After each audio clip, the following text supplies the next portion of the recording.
ಸಮಿತಿ ಪ್ರತಿ ತಿಂಗಳು ಸಾಗುವಳಿ ಸಕ್ರಮೀಕರಣ ಸಮಿತಿ ಬೇಕೇ ಬೇಕು.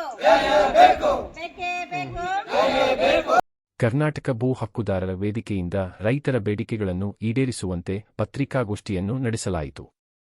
ಮಂಚೇನಹಳ್ಳಿ ತಾಲೂಕಿನ ಪ್ಲೇಗಂಬ ದೇವಸ್ಥಾನದ ಬಳಿ ಕರ್ನಾಟಕ ಭೂ ಹಕ್ಕುದಾರರ ವೇದಿಕೆಯಿಂದ ಪತ್ರಿಕಾ ಸುದ್ದಿಗೋಷ್ಠಿಯನ್ನು ನಡೆಸಿ ರೈತರ ಬೇಡಿಕೆಯಾದ ಬಗೂರ್ ಹುಕಂ ಭೂ ಸಾಗುವಳಿಯಲ್ಲಿ ನಮೂನೆ 53ರಲ್ಲಿ 512 ಅರ್ಜಿಗಳು ಹಾಗೂ ನಮೂನೆ 57ರಲ್ಲಿ 2456 ಅರ್ಜಿಗಳು ಬಾಕಿ ಇದೆ. ಕೂಡಲೇ ಶಾಸಕರು ಮತ್ತು ಸಂಬಂಧಪಟ್ಟ ಅಧಿಕಾರಿಗಳು ಸಮಸ್ಯೆಯನ್ನು ಬಗೆಹರಿಸಬೇಕು ಎಂದು ತಿಳಿಸಿದರು. ಭೂ ಹಕ್ಕುದಾರರ ವೇದಿಕೆ ಸಂಘದ ಅಧ್ಯಕ್ಷರಾದ ಮುನಿಕೃಷ್ಣರವರು ಮಾತನಾಡಿ, ಸುಮಾರು 50-60 ವರ್ಷಗಳಿಂದ ಗೋಮಾಳ ಜಮೀನಿನಲ್ಲಿ ಉಳಿಮೆ ಮಾಡಿಕೊಂಡು ಬರುತ್ತಿದ್ದು, ಆದರೆ ಕೆಲ ವರ್ಷಗಳಿಂದ ರೈತರಿಗೆ ಅರಣ್ಯ ಅಧಿಕಾರಿಗಳು ಚಿತ್ರಹಿಂಸೆಯನ್ನು ಕೊಡುತ್ತಿದ್ದಾರೆ. ಕೂಡಲೇ ಅದನ್ನು ನಿಲ್ಲಿಸಬೇಕು ಮತ್ತು ರೈತರಿಗೆ ಬರುವ ಪಿಂಚಣಿಯನ್ನು ಬ್ಯಾಂಕಿನವರು ಯಾವುದಾದರೂ ಸಾಲವಿದ್ದರೆ ಅದನ್ನು ಜಮಾ ಮಾಡಿಕೊಳ್ಳುತ್ತಾರೆ. ತಕ್ಷಣವೇ ಸಮಸ್ಯೆಯನ್ನು ಬಗೆಹರಿಸಬೇಕು ಎಂದು ತಿಳಿಸಿದರು. ಇನ್ನು ಮುಖಂಡ ಸಮೀರ್ ಮಾತನಾಡಿ, ಶಾಸಕರಾದ ಪ್ರದೀಪ್ ಈಶ್ವರ್ ಮತ್ತು ತಹಸೀಲ್ದಾರ್ ರವರಲ್ಲಿ ಮನವಿ ಮಾಡುವುದೇನೆಂದರೆ ಸಮಿತಿಯ ಸಭೆಗಳನ್ನು ಕರೆಯುತ್ತಿಲ್ಲ. ಆದಷ್ಟು ಬೇಗ ಸಮಿತಿಯ ಸಭೆಗಳನ್ನು ಕರೆದು ರೈತರ ಸಮಸ್ಯೆಗಳನ್ನು ಬಗೆಹರಿಸಬೇಕು ಎಂದು ತಿಳಿಸಿದರು. ಈ ಸಂದರ್ಭದಲ್ಲಿ ಕರ್ನಾಟಕ ಭೂ ಹಕ್ಕುದಾರರ ವೇದಿಕೆ ಮುಖಂಡರಾದ ಸೋಮಶೇಖರ, ಹನುಮಂತಪ್ಪ, ಅಶ್ವತ್ಥಪ್ಪ, ನರಸಿಂಹಮೂರ್ತಿ, ನಾರಾಯಣಸ್ವಾಮಿ, ನಾಗರಾಜು, ಲಕ್ಷ್ಮೀನಾರಾಯಣಪ್ಪ, ಗೋವಿಂದಪ್ಪ, ನಾಗಲಕ್ಷ್ಮಮ್ಮ ಇನ್ನಿತರೆ ತಾಲೂಕಿನ ಬಗರುಹುಕುಂ ಸಾಗುವಳಿದಾರರು ಮತ್ತು ಸಂಸ್ಥೆಯ ಬಾಲಗಂಗಾಧರ, ಸೌಭಾಗ್ಯ, ದಿವ್ಯ ಉಪಸ್ಥಿತರಿದ್ದರು. ನಾವು 50-60 ವರ್ಷಗಳಿಂದ ನಾವು ಅನುಭವದಲ್ಲೇ ಇದ್ದೀವಿ. ಇವಾಗ ಹೊಸದಾಗಿ 21-22ರಲ್ಲಿ ಡಿಮೆಂಟ್ ಫಾರೆಸ್ಟ್ ಮಾಡಿದ್ದಾರೆ. ಎಲ್ಲ ಗೋಮಾಳ ಜಮೀನುಗಳು ಡಿಮೆಂಟ್ ಫಾರೆಸ್ಟ್ ಮಾಡಿಬಿಟ್ಟು ಇಡೀ ನಮ್ಮ ಮಂಚನಹಳ್ಳಿ ತಾಲೂಕಲ್ಲ, ಚಿಕ್ಕಬಳ್ಳಾಪುರ ಡಿಸ್ಟಿಕ್ಕು, ಕೋಲಾರ ಡಿಸ್ಟಿಕ್ಕಲ್ಲೂ ರೈತರಿಗೆ ಚಿತ್ರಹಿಂಸೆ ಮಾಡ್ತಾ ಇದ್ದಾರೆ ಅರಣ್ಯಾಧಿಕಾರಿಗಳು ಬಂದು. ಹಾಗಾಗಿ ಅದು ತಡೆ ಹಿಡಿಬೇಕು. ನಾವು 80 ವರ್ಷಗಳಿಂದ ನಾವು ಅನುಭವದಲ್ಲಿದ್ದು ನಿನ್ನೆ ಮನೆ ಬಂದು ನಮ್ಗೆ ಡಿಮೆಂಟ್ ಫಾರೆಸ್ಟ್ ಆಗಿದೆ ಅಂದ್ಬಿಟ್ಟು ನಮ್ಮ ರೈತರ ಮೇಲೆ ದಬ್ಬಾಳಿಕೆ ಮಾಡ್ತಾ ಇದ್ದೀವಿ. ಇದು ಯಾವ ನ್ಯಾಯ? ದಯವಿಟ್ಟು ಅದಕ್ಕೊಂದು ನ್ಯಾಯ ಕೊಡಬೇಕು.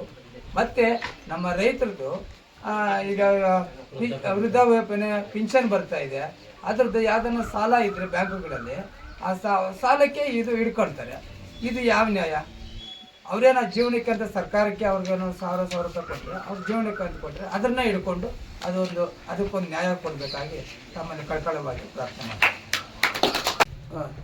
ನನ್ನ ಹೆಸರು ಸಮೀರ್ ಅಂತ ಹೇಳ್ಬಿಟ್ಟು ಎದ್ದೇಳು ಕರ್ನಾಟಕ ಜಿಲ್ಲಾ ಕೋಆರ್ಡಿನೇಟರ್. ಇವತ್ತು ಭೂ ಹಕ್ಕುದಾರರ ವೇದಿಕೆಯಿಂದ ಪತ್ರಿಕಾಗೋಷ್ಠಿಯನ್ನು ಹಮ್ಮಿಕೊಂಡಿದ್ದೀವಿ. ಈ ಸುದ್ದಿಗೋಷ್ಠಿಯಲ್ಲಿ ಮುಖ್ಯವಾಗಿ ಗೌರವಿತ ತಹಶೀಲ್ದಾರ್ ಅವರಿಗೆ ಮತ್ತೆ ಸ್ಥಳೀಯ ಮಟ್ಟದ ಶಾಸಕರಾದಂತಹ ಪ್ರದೀಪ್ ಈಶ್ವರ್ ಸರ್ ಅವರಿಗೆ ವಿಷಯ ಏನಂತ ಹೇಳಿದ್ರೆ, ಇಲ್ಲಿ ರೈತರು ಸುಮಾರು ವರ್ಷಗಳಿಂದ ಸಮಸ್ಯೆಯನ್ನು ಅನುಭವಿಸ್ತಾ ಇದ್ದಾರೆ. ಮುಖ್ಯವಾಗಿ ಇಲ್ಲಿ ಫಾರ್ಮ್ ನಂಬರ್ 50 ಮತ್ತು ಫಾರ್ಮ್ ನಂಬರ್ 57 ಈ ತರ ಸಮಸ್ಯೆಗಳಲ್ಲಿ ಜಾಸ್ತಿ ಉದ್ಭವ ಆಗ್ತಾ ಇದೆ.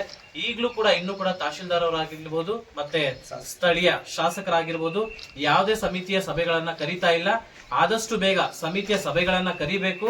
ನಮ್ಮ ಎಲ್ಲಾ ಸಂಘಟನೆಗಳ ಒತ್ತಾಯ ಇದೆ, ರೈತರಿಗೆ ಪರಿಹಾರವಾಗುವಂತ ಕೆಲಸ ಆಗ್ಬೇಕು. ಈ ಸಮಿತಿಗಳಲ್ಲಿ ಮುಖ್ಯವಾಗಿ ರೈತರ ಸಮಸ್ಯೆಯನ್ನು ಬಿಟ್ಟು ಬೇರೆ ಸಮಸ್ಯೆಗಳು ಯಾವುದೇ ಚರ್ಚೆ ಆಗ್ಬಾರ್ದು. ಮುಖ್ಯವಾಗಿ ಭೂ ಹಕ್ಕುದಾರರ ವೇದಿಕೆಯ ಸಮಿತಿಯ ಅಧ್ಯಕ್ಷರು ಮತ್ತೆ ಸದಸ್ಯರುಗಳು ಯಾರಿರ್ತಾರೆ ಮತ್ತೆ ರೈತರನ್ನ ಕರೆದು ಈ ಸಮಸ್ಯೆಯನ್ನು ಆದಷ್ಟು ಬೇಗ ಬಗೆಹರಿಸಬೇಕಾಗಿ ತಮ್ಮಲ್ಲಿ ಮನವಿ ಮಾಡ್ತಾ ಇದ್ದೀವಿ. ನಂಬರ್ 30ರಲ್ಲಿ ಸಾಗುವಳಿ ಮಾಡ್ತಾ ಇದೀವಿ. ಸುಮಾರು ಒಂದು 20-30 ವರ್ಷಗಳಿಂದ ಸಾಗುವಳಿ ಮಾಡ್ತಾ ಇದೀವಿ. ಸುಮಾರು ರೈತರೆಲ್ಲ ಸಾಗುವಳಿ ಮಾಡ್ತಿದ್ದಾರೆ. ಅವರಿಗೆಲ್ಲ ದಬ್ಬಾಳಿಕೆ ಮಾಡ್ತಾ ಇದ್ದಾರೆ. ಅರಣ್ಯ ಇಲಾಖೆ ಬಂದು ಇದಕ್ಕೆಲ್ಲ ಗಿಡಗಳು ಇರ್ತೀವಿ ಅಂತ ಹೇಳ್ಬಿಟ್ಟು ದಬ್ಬಾಳಿಕೆ ಮಾಡಿ ಎಲ್ಲ ಬೆದರಿಕೆ ಮಾಡ್ತಿದ್ದಾರೆ.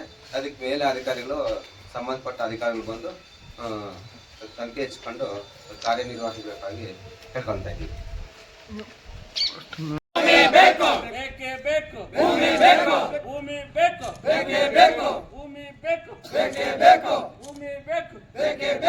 ಪ್ರತಿ ತಿಂಗಳು ತಹಶೀಲ್ದಾರ್ ಅವರ ಸಭೆಯನ್ನ ಕರೆಯಲೇಬೇಕು.